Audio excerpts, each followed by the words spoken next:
So next project is the landing here and both sets of steps. So now that we have this new load-bearing wall, I'm a little worried about what it's going to do with this wall because I know this is all tied in. So we'll just have to worry about that when we get to it. But tomorrow, yeah, we're going to start demoing this. I'm going to upgrade the stringers to 2x10s. I'm going to do 2x10 stringers. We're going to do 3 of them. And then the landing's just going to upgrade from 2x4 to 2x6. And then we're going to just use regular OSB subfloor.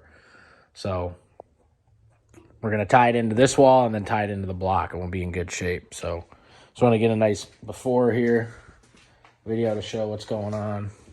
This is all going to get ripped out of here and rebuilt.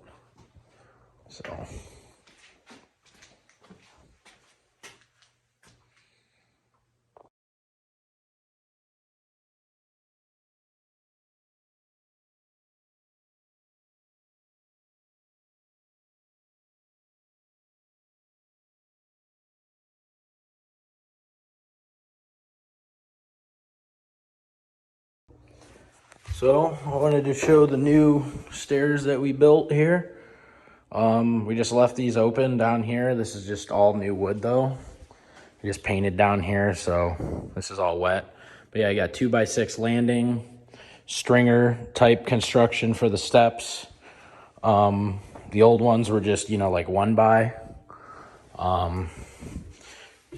LVP to the landing here. All this is LVP with stair nose. It's all nice and square compared to the old steps that were, laying down. And then in the hallway, there was popcorn. We skim coated and then we Spanish textured the drywall because the other hall above here is Spanish textured, so it matches in the house and it looked good. New side door. Obviously, the whole house was redone. I just wanted to separate this video. I'm going to do a final walkthrough video, but I just wanted to really get the steps being rebuilt and you see it all new. So this is all like custom. We had a block bump out here, so it was kind of hard to make it work.